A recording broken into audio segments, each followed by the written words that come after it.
সেই 13 নম্বর ঘর। শুরু করছি আজকের গল্প। এই ঘটনাটি ঘটে আমার জেঠুর বাড়িতে 2003 সালের ডিসেম্বর মাসে।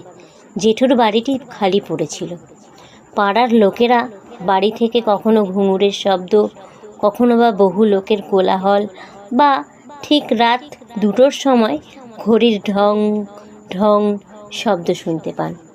এর রহস্য ভেদ করার জন্য এর আগে 2-1 জন নাকি বাড়ির ভিতরে প্রবেশ করেছিল, তবে আর ফিরে আসতে দেখা যায়নি তাদের, এরকমও শোনা যায়।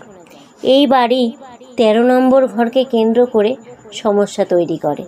13 নম্বর ঘরটি বহু বছর তালাবন্ধ হয়ে পড়ে আছে। জেঠু আজও বলে ওই ঘরটায় দেওয়াল ঘড়িতে সবাই হারিয়ে যায়। এরপর আমার এক জ্যাঠতো দাদা রাজু সাহস করে এই ঘরটায় প্রবেশ করে। আমি আর আমার আরেক দাদা দাঁড়িয়েছিলাম দরজার ঠিক বাইরে। রাজুদা ভেতর থেকে চেঁচিয়ে বলল, এই তো আমি এসেছি এই ঘরে, আমি তো হারিয়ে যাচ্ছি না। এরপর হঠাৎ দরজা বন্ধ হয়ে যায়। অনেক চেষ্টা করেও দরজাটা খুলছিল না।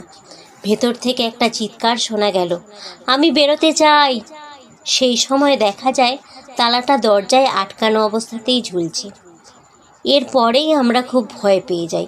আমাদের চেঁচামেচিতে জেঠু এসে হাজির হয়। তারপর পুরনো চাবি দিয়ে দরজাটা খোলে আর রাজুদাকে বের করে আনা হয়।